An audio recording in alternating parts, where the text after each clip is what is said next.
Hi, everybody. I am Michelle Morris from Consolidated Planning Group. We have a fantastic webinar for you today about this specific program that Ms. Wendy and Brandi have to explain to us. It's a great program. Before we get started, before I let them take over, I'm going to go over a little bit of information for you and put my contact info in the chat box. The first thing I want to let you know is that we should be here for about an hour today. So feel free to have a drink and a snack. We cannot hear you or see you because we're in webinar mode. So it doesn't matter if you guys are eating your lunch. But if you have any questions, I love to hear the questions. The best way to do that is to put your questions and comments into the chat box for us. So that way, while the ladies are presenting, I can read the questions to them. They could even see the questions. That makes it really easy. The other thing that I want to let you know is that we record all of our webinars and we put them onto our YouTube channel. So later on today, if you've registered for the webinar with your email, you will get an email address. You will get an email that gives you the link to the webinar on our YouTube channel, and you will also receive the slides. So we do take care of you, and we can help you out with that. So again, I am Michelle Morris with Consolidated Planning Group. We've been in business for about 30 years. We are located just outside of Houston in the Sugar Land area, but we serve families all across the United States. We do special needs planning, and we are also financial advisors. So we keep track of the money side of transition planning and special needs planning for you. We help with things like life insurance, financial services, investments. We are fully licensed. We're members also of the Special Needs Planning Academy. I am a chartered special needs consultant through the American College of Financial Services, and we are nationally certified Social Security advisors. So we can help you with all aspects of your financial future and planning for your loved ones. So families come to us for help with things like protecting their family. What if you or your spouse passes away early or becomes disabled and can't work anymore? How would that affect your family? Well, we can help you protect against things like that. We do a lot of talk about lifetime care planning. Those costs can be very expensive, and you want to make sure that your loved one is going to be taken care of for the rest of their life, not just your life. So it does require a little bit more planning. Of course, we help with transition planning, ABLE accounts, understanding the differences between ABLE accounts and special needs trusts and waiver programs and how and when to apply for all of this stuff. And we're here to advocate for you. I almost said educate, and that's kind of true. We advocate and we educate. Fewer than 0.1% of all of the financial advisors in the United States focus on special needs planning the way that we do. So I think it's very beneficial for families to work with us. Of course, I'm a little biased. So if you've worked with us or you've seen a bunch of these webinars, go ahead and put that in the chat box. We would love to hear your kind words. We always say that the very best time to start planning is right now, because we know that you're probably awake at night worrying about your loved one and about who's going to take care of them when you can't do it anymore. Well, starting now is going to give you a longer time period to be able to make small, easy, incremental changes. Whereas if you leave everything to the end, there's going to be a lot that needs to be done all at once. So let's make it easier on you and your family and get these things set up early. We want you to think about what's going to happen after high school. There are great vocational, residential, and even educational options for your loved one. You just have to be patient and take the time to find them. And we do want you to think about touring those programs early, because there might be waiting lists, or there could be, criteria that you have to fit for those programs. And we certainly wouldn't want you to find it and fall in love with this great program or this great residential community and then find out that they have a really long waiting list. The last thing that I always want to tell people before we turn it over to our fantastic guest speakers today is just to be very, very careful when you're considering having a sibling take over care of your loved one with a disability. It can create friction on both sides of that equation. And we've been having a lot of meetings with adult siblings who are taking care of their loved ones, and it's a lot, especially if mom and dad haven't really done very much planning for this. It can cause a lot of friction on both sides, so just be careful with that, please. So Wendy Davidson and Dawson, and Brandi Timmons are from Spectrum Linx, and they have a fantastic program that we wanted our families to know about. So I will let you two take over as I get my info in the chat box. And just remember, everyone, notes and questions in the chat. Yes, we are recording, and yes, you will receive the slides later on today.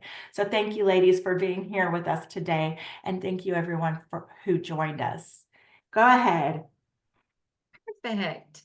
Hi, everybody. I am Wendy Dawson, and I am joined today with my esteemed colleague, Brandi Timmons. Brandi is a board-certified behavior analyst, BCBA licensed behavior analyst, but we are lucky to have her with us at Spectrum Linx. She's not in a clinical capacity, but fulfills our role as education director. So I'm going to introduce our program today and then tee it up as Brandi's going to get into some of the details about how we work on transition planning, how we approach this idea for youth. A little bit about my background. I have a 29-year-old stepson who was diagnosed on the autism spectrum when he was 2, came into my life when he was 4 years old. And so I have been the blessed beneficiary of knowing a lot of moms who have walked this path before me.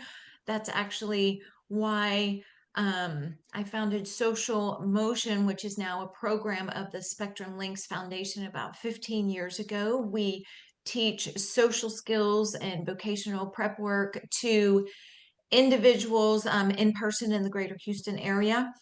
But the point of telling you that is from being a mom and having surrounded myself and built this team of educators, we've got a lot of knowledge that we want to impart and share with you. And so part of our mission is really to be those moms who have walked this path and hopefully make the journey better for those who follow us in this path.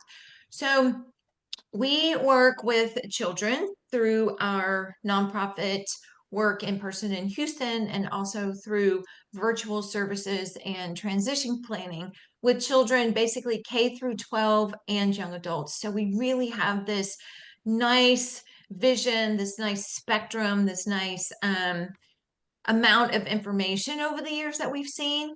And so we're really excited to do this program with you today because transition planning is one of the pieces that we see missing, lacking, perhaps not understood about how early you can start and about how much information can help you along the way. So it's really our goal today just to pass this information on so that you'll start thinking about it early, as the slides say, to give you skills, to give you knowledge as your children are progressing through education. Go ahead, Michelle. Thank you. So kind of tapping into what Michelle said, we have found that parents are so busy during the early years of working through therapies, working through family issues. A lot of times there's sibling issues. There's competing ideas for your time and your talents every day. And so you know that you need to be planning for the future. You know you need to be thinking about transition, but what about getting your kid to school today? What about avoiding the tantrums? What about making sure they're eating? What if you are a divorced family or a blended family. And so the kids are going back and forth between houses. What about all the therapies? We've got, some of the schools around here get out half day, but those half days aren't breaks. They're simply blocked up with other incremental therapies and outside supports that you've got to do.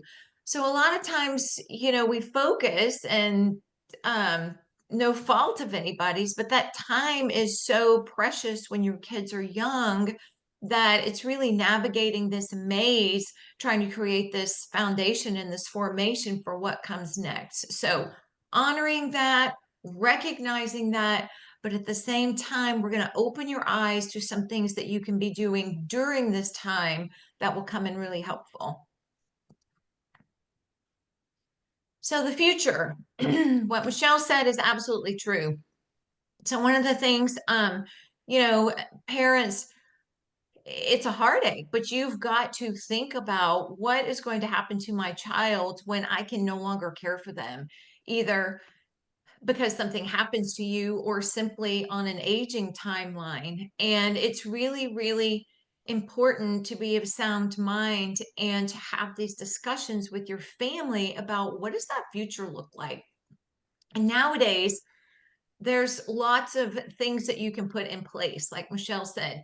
So it's not only the financial planning, but it is taking the time to access the resources and the supports that are out there and knowing what the timelines of these resources are. Because unfortunately, in Texas, we have a really, really long timeline to access these supports. And so even if you sign your kid up when they're diagnosed at the age of 2 or 5, you're waiting 15 to 20 years to access these supports. So what are you going to do in that interim? And then how are you going to be able to financially plan for how those programs pass on to the person who takes care of them later? Guardianship, and now we have supported decision making is a huge part of that. And a lot of people don't realize you need to start thinking about that before the individual's 18th birthday. It gets harder after 18. So that again is one of Michelle's specialties, but we have it included kind of in the timeline that Brandy's going to show you because it is one of those milestone, really important areas that we like to highlight to have people think of. Cultural and societal factors, we get it. We work here in Houston and in some of the parts of towns with the most diverse populations ever, and see a lot of differences in how families and how language barriers and cultural barriers and even moms to dads barriers, think differently about raising children with disabilities.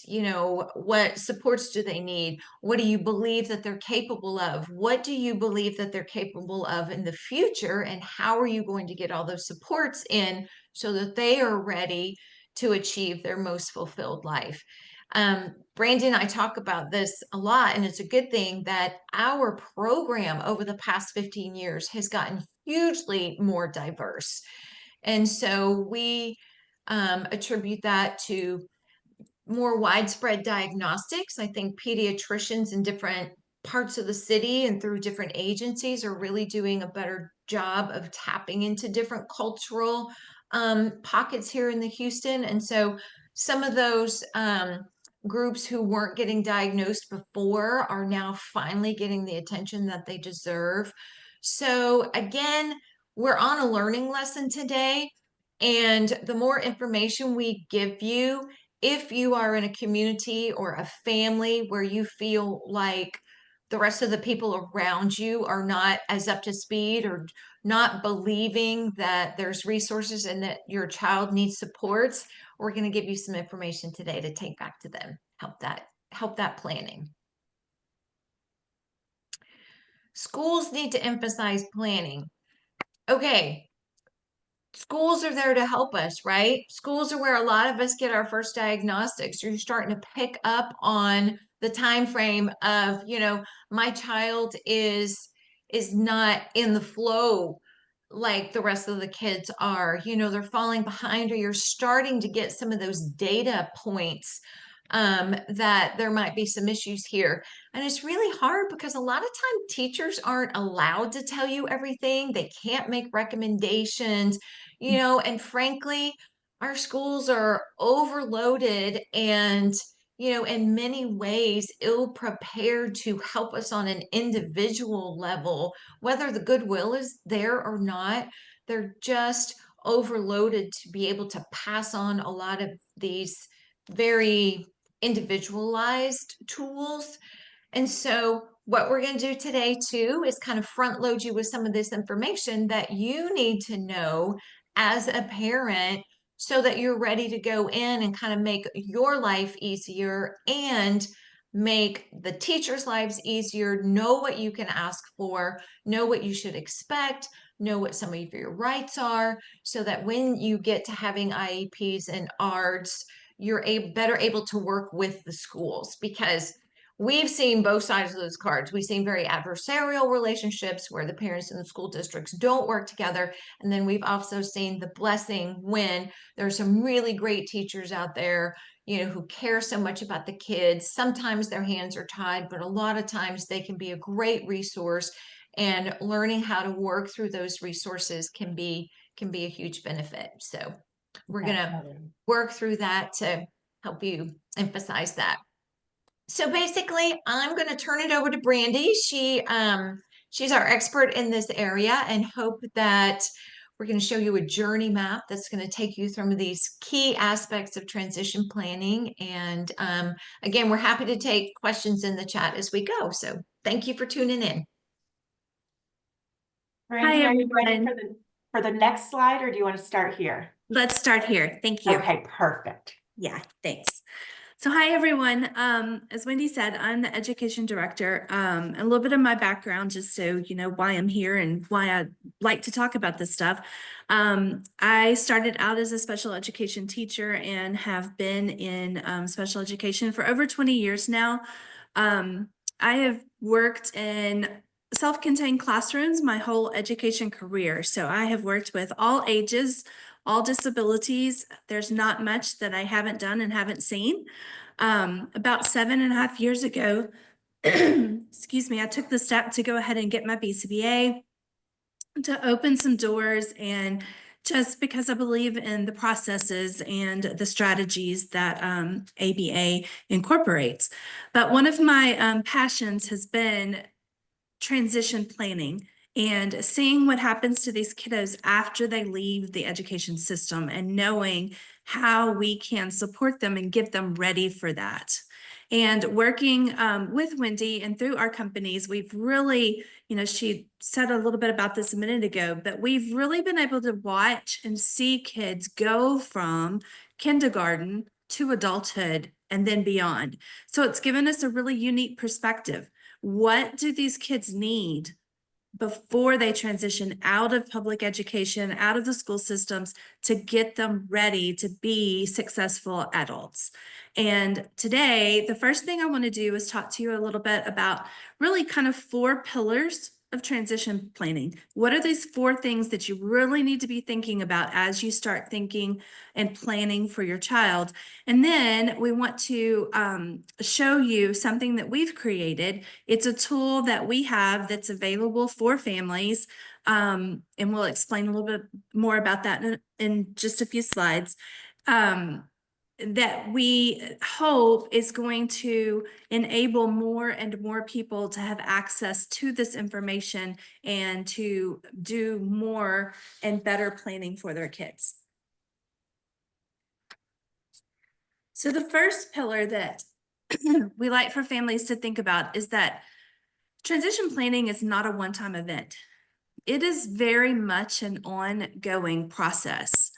The federal government did a good job in setting a standard of transition programming needing to start by age 16. That's great. Texas has gone a step further and set that at age 14. That's great. But there are so many things that you as families can be doing now regardless of what age your child is. There are things that you can be doing with a kindergartner that are going to affect their transition planning out of high school. There are things that you can be doing for your middle schoolers that are going to be helpful. It really is a process. And as a matter of fact, I did a presentation for CPG before, so it's on the website, and it's called Independence is a Process. And it talks about those things. It gives you strategies for what you can do wherever you're at. You know, the point is to be thinking about the strengths and the interest of your child. You know, all of us want to have a job that we like. We all want to have work that we can go and we can enjoy, and it's not just, you know, a burden to be at work every day. Well, our kids want that too. And sometimes with transition planning, we get stuck and we want to place them in the easy jobs. We want to place them in jobs that everyone else thinks that they might be successful at. And we forget to think about, what do they want to be doing? You know, what do they enjoy? What are they going to be happy at? You know, what job are they going to be happy in when they're adults? Because the other side of that is, if they are happy and if they do enjoy it, they're going to stick with it. You know, our kids want to work. We know that. That's been proven. Research tells us they are faithful employees, but they also don't want to be stuck in a job that they don't enjoy. So we need to be working on those things for a long time. And the other side as well, a lot of our kids need more practice at things than some of their typical peers. A lot of our kids, when we figure out that they have something that they do enjoy and they want to be doing, it's going to take them a little longer to be successful at that. So if we can isolate and figure out those things early on, we can give them the extra practice that they need. And we can work on those things, because if they enjoy something, but maybe they're not really great at it, we can keep working at it. So by the time they get to graduation and step into a job, they are good at that. And then we also need to remember that everything we do should be person-centered and it should be individualized. Unfortunately, coming from an education background, I have seen that this does not always happen. The schools don't always do a great job of remembering that our kids are individuals. Sometimes this process becomes a standardized systems-based approach, which is not what is most beneficial for our kids. So this is a place where you as parents and caregivers can step in and advocate for your child. One of the things that we talk about with some of our younger kids is providing them opportunities to do extracurricular activities. Let them participate in the sports. Let them take art classes and music classes and all the things. It doesn't matter if it doesn't last long, because you've tried it and they had the opportunity to show you, did they like it? Did they have aptitude for that skill? Because a lot of times, if you think about your own life, your hobbies and your interests often turn into careers. Maybe not when you first step into them, but at some point, you're going to incorporate all those things that you really enjoy into a job. And again, if your child is doing something that they really enjoy, they're going to stick with it. It's going to last longer and they're going to be more successful. The other side of this as well, and it's something that is kind of in the forefront with some transition planning organizations right now, it's self-advocacy. Self-advocacy and self-determination are the two words that you're going to hear, hopefully from your school, hopefully from vocational rehabilitation agencies. And what that means is that you're teaching your child to understand their own needs, their own strengths, and you're giving them the language for communication so that they can let other people know those things. So they can let others know what they want, what they don't want, what they like, what they don't like. Our kids need to be able to communicate those things to others. When I was in public school, I worked in a classroom that had middle school and high school students. Well, the students were always supposed to be included in their IEP meetings. Well, what that usually looked like was the student was pulled in for about 5 minutes, asked a question, and then they returned to the classroom. That's not self-advocacy. That is not being included in the planning. So your child should be included as much as possible in their IEP meetings. They need to be helping to decide what classes they want to take. They should be letting others know what accommodations work for them. What accommodations do they need written into their IEPs? So as much as possible, we need to be teaching all of these students, how to say those things. And, even those that are not as verbal can do that.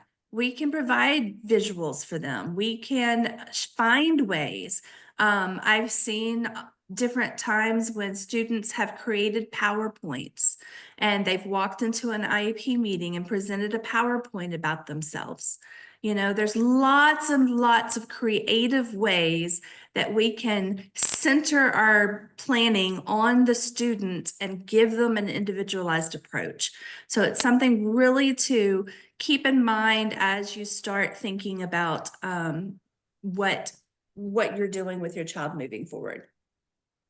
Do you know of any specific places that can help with some of these extracurricular activities, specifically like music, art? Of course, it's hard to know if we don't know what area the person asking is in. Yeah, it's kind of, that's going to be very much location based, but Facebook is such a rich the good side of Facebook is that it is a wealth of information for things like that. So, most cities are going to have a special needs parent group of some kind. If not, then I would suggest reaching out to your local, disability authorities, or if the city has an ARC, reach out there. A lot of times schools have wraparound service specialists now, and those wraparound specialists, that's kind of what they do, is help to provide families with information and knowledge about opportunities that are out there. So that might be a good place to start as well. Thank you. You're welcome. All right, pillar number 3 to think about. When we think about transition planning for disabilities, we think of employment. But what we should be thinking about is post-secondary life. So it's not just about academics and employment. It's about that individual having what they would consider a, quote, successful life. So what does that mean to them? So it means that we need to start looking at everything that's going to take place post-secondary. What is their education going to look like? What is their vocational training going to look like? What is their living situation?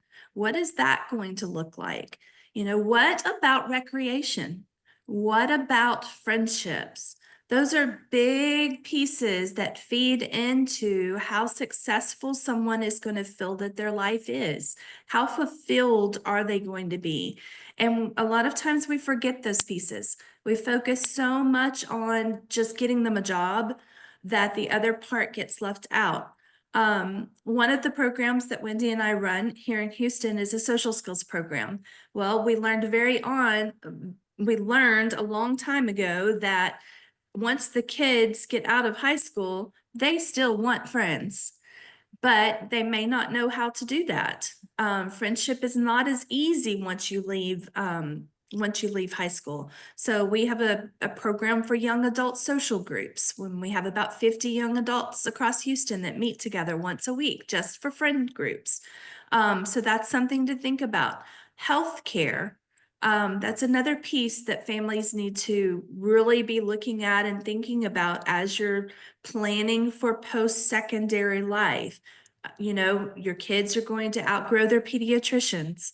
They're not going to have that security of those doctors that know them backwards and forwards. They're going to have to transition into an adult doctor. There's a lot of planning that needs to take place there. And again, it's not a one-time thing. It needs to start early, because if you're going to have all that in place by the time they graduate, you've got to start working on it now. Community participation, what's available in your location? What kind of volunteer opportunities are out there? What hobbies, their interests, how are they going to be able to continue those once they are out of school and they're working? So all of those pieces contribute to that individual's quality of life. And so when you start to think about transition planning, kind of take the employment piece and expand that, and just realize there's a lot more to it than just thinking about getting them a job. And yeah, getting the job can be a really core part of everything, but there's a lot of things that wrap around that that are going to play a part in making them feel like they have accomplished what they set out to accomplish.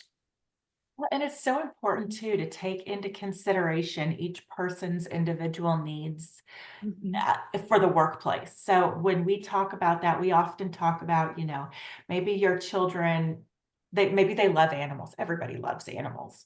But in terms of a work setting, being in a loud, chaotic work setting, like a veterinary office, might not be conducive to them getting their work done. Or vice versa, you know, maybe they want to be a banker because they like money. But you know that a banker is going to be probably sitting in a cubicle or in an office. It's going to be quiet. And if your child needs a lot of stimulation and excitement in their life, that work situation is not going to fit with what they need. So you need to think about that as well. Exactly. And then kind of the fourth pillar to be thinking about is the collaboration. Collaboration is the key. You don't have to do this alone. As a parent, as a caregiver, this should not all fall on your shoulders. Sometimes it may feel like it, but know that there are organizations, there are people out there that want to help you with these things. You know, there are different organizations that are going to help you with the vocational piece. There are different organizations that are out there that can help with the recreational and the friendship piece. You know, it's important for you to reach out and to find those people to help you with those things. It's important for you to understand your child's strengths and interests as well, so that you can share that information with these other organizations and other people that are going to guide you and help you. And I'm going to get into this a little bit more. It sounds like I'm kind of jumping through some of this, but we have something to show you on the next slide that's really going to kind of dig deep, and I'm going to tell you how all this kind of fits together. But just really at the base, at the heart of all of this, just to remember that collaboration is key, not just for you, but also for your child. You know, again, that self-advocacy piece, we need to be teaching our kids how to reach out. Where do you find help? You know, who is out there? Who is going to be in your post-secondary life that's going to be able to support you? You know, it's not always going to be mom and dad. They may be on a vacation across the country and you need somebody to help you with something at your apartment. Okay, where are you going to go for that? You know, all of those pieces, learning how to navigate the medical system. A lot of that some of our kids can do on their own, right? So we want to teach them to collaborate as well by providing that support, teaching them how to self-advocate and know where to find that help. And let them practice with you. I mean, by asking them questions and keeping them involved in planning that you do. That way they can have those words and know what to say when you ask. Right. Absolutely. Oh, I think I went the wrong way. There you go. There we go. Okay, so now the rest of our presentation. So we wanted you to understand kind of those 4 pillars, but what we really want to show you today is something that's that Wendy and I have worked on over the last few years. Our heartbeat, you know, we have a lot of knowledge that we've gained. Wendy as a parent and as the founder of a nonprofit, myself as an educator, we have lots of educators that we work with. We have lots of people that we have learned from. And one of the things that we know that's difficult for families, you know, we live in a world where we have Google at our fingertips. We have AI now. The information's out there. It's there. But the problem that happens is a lot of times now there's too much information.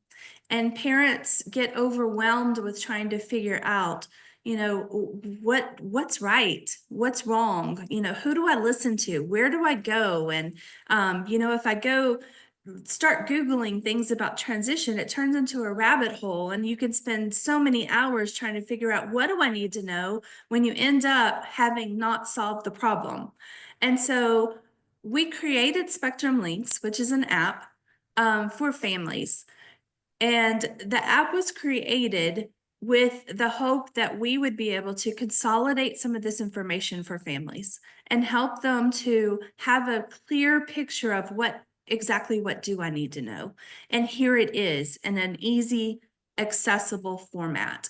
And one of the things that we did specifically for transition was we created what's called a transition journey map. And the transition journey map's focus and function is to guide you through and give you, you know, kind of an overview of the information that you need to know as you walk through this journey. So when you download the Spectrum Linx app, you'll be able to access this journey map, and we're going to talk through it right now. But you'll notice that there's quite a few of the words are in green.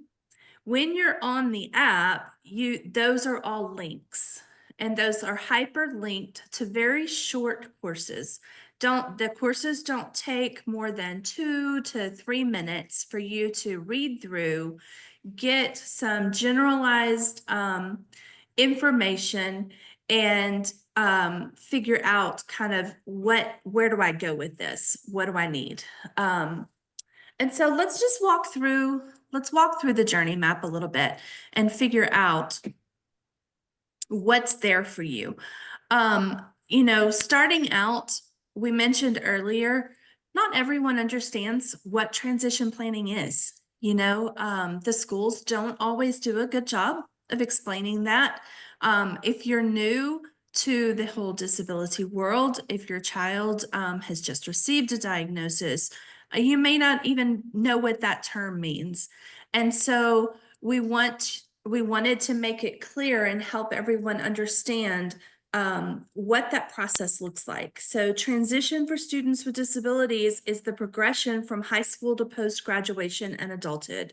And like we talked about earlier, it's something that should be very outcome driven. There's a purpose for it. At the end, there's a place that we want our child to be. And this is regardless of what profile your child may be. I know I've been talking about self-advocacy. I don't want to forget that there are students that are not going to be able to self-advocate due to being nonverbal or you know, cognitive abilities. And in that case, you may be your child's advocate, you know, but that doesn't change the fact that you're still going to have to do transition planning for them. And there are a lot of the things that are on the transition map that will still be helpful to you, because there's going to be organizations that you need to know about. There's going to be research that you need to do and people that you need to connect with so that your child is, you know, transitioning out of education system into that post-secondary life. And that may include a lot of different things that you didn't access when they had the education system to lean on. So we don't want to leave anybody out with that. And just recognize that some of this may look different for different people depending on what the profile of your child looks like. And then identifying strengths and interest. Transition assessments. Transition assessments are a huge part of figuring out what post-secondary goals are. We partner with a company called Berkman. Berkman is an amazing assessment of occupational and relational strengths and needs. So what Michelle mentioned earlier about understanding the environment that your child needs to be in when they're working. Berkman is a huge help with that. Because what it does is it not only tells you what your students' strengths are and what their interests are, but it also tells you what their needs are. So how do they need people to connect with them? How do they need them to communicate with them? What types of environmental situations do they need? Do they need a quiet space in the corner away from the kitchen and the bathrooms? Or do they thrive on having people walk by and say hello all day? So if they need that, that needs to be built in. Another piece is those things that they're interested in, that may not end up their job, but at some point they need to build it into their life for them to be fulfilled and successful. I'll just give you a quick personal insight. I love my job, but I love horses more. And so once a week, I have to go ride my horse. For me to feel complete and fulfilled, I have to go ride my horse. So, that's one of those things. I'm not working in an occupation where I am dealing with horses all day, but at some point during the week that has to happen. So just kind of a funny aside. So Berkman is a great way to do that. For kids that may not be able to read a question and do an online questionnaire, there are a lot of hands-on assessments that we can do with our kids. And this is a piece that you as a parent need to be aware of what the school is doing. What kind of transition assessments are they giving your child? Are they computer-based where you just watch a video and pick and choose? Or are they actually getting to do tasks and show you where their skills are?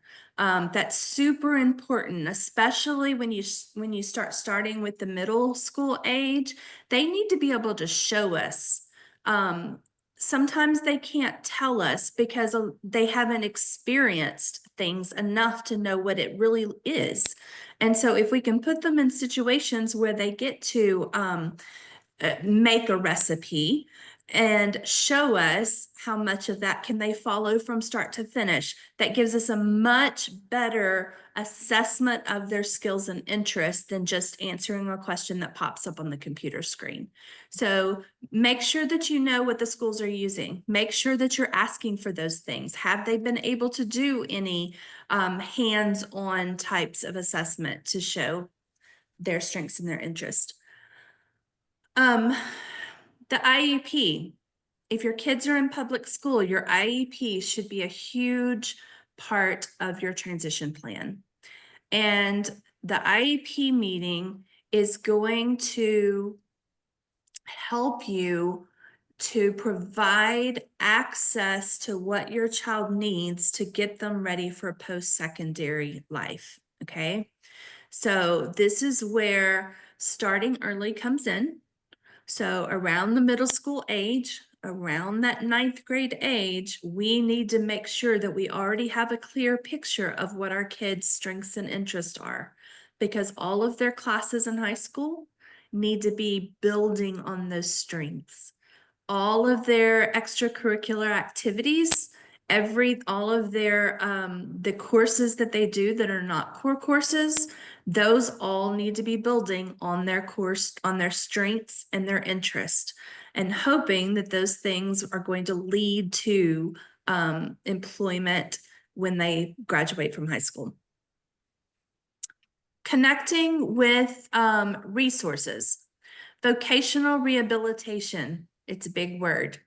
Everyone needs to understand what vocational rehabilitation is. You need to, regardless of what state, what city you're in, you need to know where the office is. You need to know the processes. Vocational rehabilitation is your friend. Is it always easy? No, it's not. But was it created to provide resources for your child? It was, and they are there. Navigating that process is not always the easiest, but there are people out there that can help you. That's one of the things that we do through Spectrum Linx. We provide consultation and coaches that can walk you through and can help you with those processes and help you understand what they have to offer and how to access those things. So it's a big word that everyone needs to know and understand. And then understanding your legal rights and advocacy, guardianship, alternatives to guardianship. You guys have a great resource through CPG. They have all kinds of videos and webinars that have been done on this topic. The information is there. But again, it's one of those things that you need to understand. You need to know what it is and how to navigate that. All right. The journey map continues. We've talked about on the left side, identifying what the student wants to do after high school. Again, person-centered. We need to make sure that those goals that they set are informing everything else that happens in the transition plan. So again, make sure that everything that's going on through high school is leading to the things that individual hopes to achieve and accomplish after. Assessments we've discussed. Go ahead. Can I ask a quick question? So you said that this map is on your app. Yes. It seems like it should be a poster hanging in every single special needs classroom and every single school. Did you originally design it as like a big poster? Not per Depends on how big you print it. Yeah. It is True, about true. 4 pages long. And so when you're on the app, you can just scroll through. And because it is digitally based, those little green words, like Brandi said, link out to more information. So Oh, that's fantastic. anybody needs a printout, we can make that happen. But it's actually easier on your phone when you can just scroll through the pages. Perfect. Thank you. I'm sorry to have interrupted, Brandi. Go No, ahead. you're fine. You're fine. Okay. Defining community experiences, the section in the middle. I just want to highlight the related services piece. That's another thing that families need to understand what related services are and how they can support your child. So when we think of related services, a lot of times we think of speech and OT, etc. But this can also be social skills classes. This can also be vocational rehabilitation. It's any service that is going to support your child in meeting the goals that they've set for post-secondary life. So understand what those are and how to access those, and know that we should be accessing those. Again, not here to harp on education today, but one of the things that happens with our teens is a lot of times as they grow older, the schools want to take away related services. And so as parents, we can advocate that that doesn't always need to happen. The services might need to change, but not necessarily go away yet, okay? Speech, sometimes, they want to take away speech, but we need to be advocating for speech that's going to be functional post-secondary. There's different ways that we can access those things.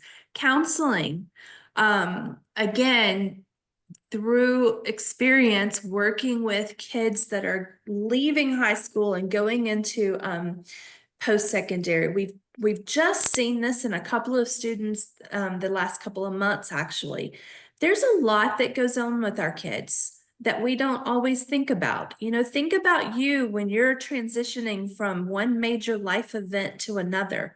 Well, it's a big deal for our kids to have to leave high school and then to go and think about life without what I know right now. We have a couple of students right now that are really having a hard time with that. And they've suddenly realized I'm about to be an adult, and it's really adversely affecting them. And so thankfully, their parents have stepped up and they've accessed counseling for them to help them through that. But don't forget about that. You know, our kids are still kids. They go through the same kinds of things that we go through. And so this is a big life change for them, leaving what they've known. A lot of our kids since the time they were 3 years old, and having to leave that into this big unknown world of what am I going to do and who am I and where am I going to live and all of these things.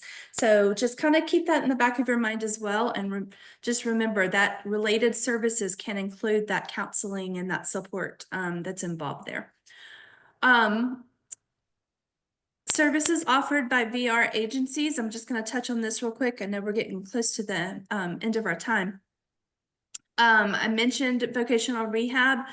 Sometimes they show up to your IEP meetings, sometimes they don't, but you can always invite them, and that's a good thing. So if they do come, you want them there. You want them to know what's going on with your child. You want them to understand you know, what your goals are, and you want them to be able to walk with you through that transition. We have already talked a little bit about financial planning and literacy, and again, you've great hands with CPG, so we won't stop there. A few other things, self-determination assessments. That is a course on our link for you to look at and understand. Community-based strategies. This is a piece that sometimes parents don't always know is available to them. I would recommend going and reading that course as well. Work-based learning is a term that's important for you to know. Work experience training is another important term for you to understand. The schools can do things to support your child outside of the school building. They can take them to job shadow. They can take them to visit other work sites to start to gain an idea of what's available out there. You know, a lot of our kids don't even know what some jobs look like. You know, they might think they want to be a videographer, but they have no idea what that looks like in real life. So let's take them out and get them to experience that. Once we know what they're interested in, help them to meet people that are working in that career, so that they can talk to them and ask questions. So all of those things. Educational transfer of rights. That's another big one for families. When your child turns 18, they are 18 and they are an adult, and the school no longer has to share educational information with you. That's where guardianship comes into play. Okay, so you need to understand that term, know what that all means for you, and that needs to happen the understanding needs to occur long before your child turns 18, so you have a plan. Okay, and then activities of daily living. Can your child do their laundry? You know, what are your goals for them? If you want them to live in an apartment, have they learned all the things? So that's a huge one. In our Independence is a Process presentation, we talk a lot about activities of daily living. But again, if you haven't gotten there yet, it's not too late. Just get started now and start working on those things. And the bottom line for everything, start early. It does take a village. It does take lots of people. It takes this whole group of experts and professionals and people that love your child to come around them and support them. And, you know, we all want what's best for the child.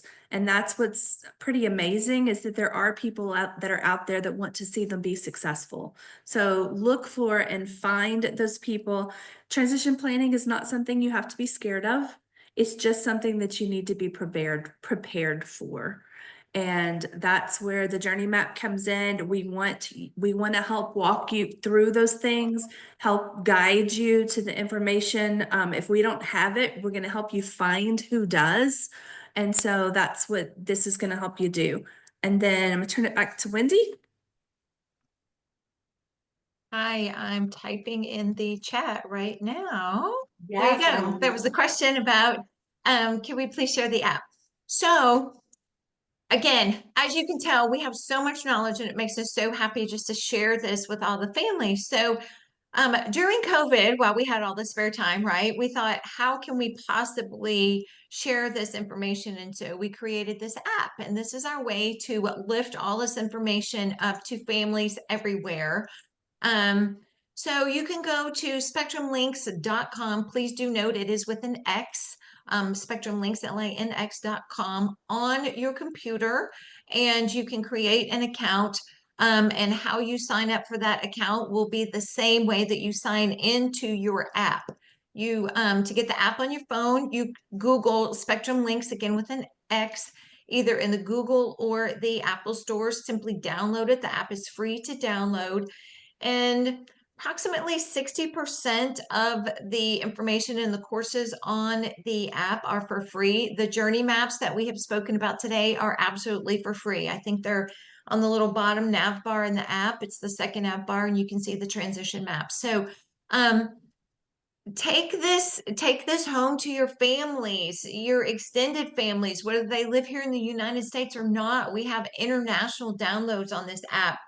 The little courses, if you look at that picture where it says pick your course, that is what you'll see from the journey map. If you hit those green buttons, you're going to be redirected to more specific learning on that very topic.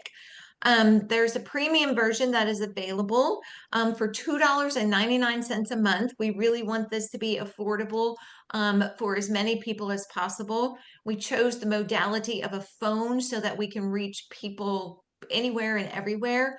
The premium version offers live content. Basically, we do live webinars like what you've heard about today. There is a monthly, what we call unmasked peer, I'm going to say support group for lack of a better word. It's really where peers come together where they can ask their questions. And then there is a members only chat forum in the back of the app where you can ask your questions, post, where do I find this? Where do I find that? And people from your community or our expert team moderates that chat room in case we can be of further support for that. So we hope that this app is as valuable to you as we hope, and you can always let us know if there's something missing there for us to add in it. Info at spectrumlinx.com. I put it in the chat as well. If you need further, that's where you can reach us. And here is all of their contact info. Ladies, this is such a great program. And when you said it's free right now in the App Store, I mean, that is just amazing. So please, if you, grab your phone, get this app put on your phone. There's paid availability, but you don't have to pay for it, which is great. I definitely think everybody should have this on their phone. It would be a great big help. I want to take another second. So the coolest thing in the app is the marketplace, because a lot of you in the chat today were asking, where can we find providers? Where can we find more information about this? So in the app, and this is in the free version too, you can link into spectrumlinx.market. This is a two-sided market that we are building. And I mentioned this because CPG is in there. Yay! So what we're doing is creating these links here so that if you need more financial and special needs planning, we are starting to curate this world for you. You're going to find life coaches, you're going to find job coaches, you are going to find a provider who does cooking for special needs. There's 2 wellness providers in there. The Berkman ND, the specialized assessment for neurodiversity, is in there. So there's about 20 providers in there right now, and we are looking for more. So send me a message. Let me know who's not in there. We'll reach out to them. Or if you know of some fantastic providers, they have to be able to provide virtual services to come into the market. But this is what we're doing as just further helping everybody. So thanks again for having us. Real quick, this is our team at Consolidated Planning Group. All of our awards and stuff are posted there. We are an independent firm based just outside of Houston, but we work all across the US. We do offer a completely free consultation. You would have a chat with one of the advisors on our team, probably me, maybe me, where I answer your questions and go through your specific needs. And then we talk about, how we work and what we do as a company and what we charge, and see if it would be a good idea for you to move forward with us. So we will be reaching out to you to see if you want to schedule your free consultation. You can contact me directly to get that set up, call the office, or use our QR code. And then, of course, our links for all of our social media are included on this slide as well. So thank you everybody so much for joining us. Thank you, Wendy and Brandi, for bringing this to our attention and for doing all the work. This is fantastic. We're really excited to get this app opened, downloaded, and get going with it. So, and again, if anybody has any questions, you can always reach out to Consolidated Planning Group, and I'm sure that Brandi and Wendy would be happy to take your questions as well. Everybody, please have a fantastic day. Happy St. Patrick's Day. I've got my emerald green on today, and I see Wendy's got her Kelly green. So everybody have a fantastic day, and we will talk soon. Thank you, ladies. Thank Bye-bye. you.